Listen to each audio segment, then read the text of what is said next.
ইরানের president Masoud Pezeshkian ও পার্লামেন্টের speaker Mohammad বাগের গালিবাফ আন্তর্জাতিক সংলাপ ও আঞ্চলিক সংকট নিরসনে ইরানের অবস্থান ও উদ্বেগের কথা জানিয়েছে। সামাজিক যোগাযোগ মাধ্যমে দেওয়া পৃথক বার্তায় তারা একদিকে যেমন সংলাপের প্রয়োজনীয়তার কথা বলছেন, অন্যদিকে আলোচনার পথে বিদ্যমান অন্তরায় এবং যুদ্ধবিরতি কার্যকরের শর্তগুলো স্পষ্ট করে তুলেছেন।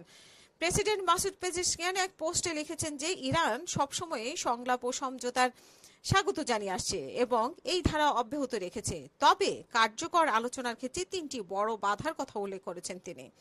প্রতিশ্রুতি ভঙ্গ করা, অবৈধ অবরোধ আরোপ এবং অব্যাহত হুমকি প্রধানই হলো প্রকৃত আলোচনার প্রধান অন্তরায়। যুক্তরাষ্ট্রের প্রতি ইঙ্গিত দিয়ে তিনি আরও যোগ করেন যে বিশ্ববাসী এখন তাদের অন্তহীন কপটতা এবং কথার সাথে কাজে বৈপরীত্য প্রত্যক্ষ করেছে এবং অন্যদিকে ইরানের পার্লামেন্টের স্পিকার মোহাম্মদ বাগের গালিবাফ একটি পূর্ণাঙ্গ যুদ্ধবিরতির অর্থবহ হওয়ার জন্য সুনির্দিষ্ট কিছু শর্তের কথা উল্লেখ করেছেন। তার মধ্যে নৌ অবরোধের মাধ্যমে বিশ্ব অর্থনীতিকে জিম্মি করার প্রক্রিয়া বন্ধ না করলে এবং ইসরায়েলি বাহিনীর আগ্রাসী মনোভাব সব ফ্রন্টে বন্ধ না হলে যুদ্ধবিরতি কোনোভাবেই মানা হবে না। গালিবাফ সাফ জানিয়ে দিয়েছেন যে এই ধরনের চরম আইন লঙ্ঘনের মধ্যে কৌশলগতভাবে গুরুত্বপূর্ণ হরমুজ প্রণালী পুনরায় খুলে দেওয়া সম্ভব নয়। গালিবাফ আরও উল্লেখ করেন, সামরিক আগ্রাসন চালিয়ে যেমন লক্ষ্য অর্জন করা সম্ভব নয়, তেমনি চাপের মুখেও ইরানের কাছ থেকে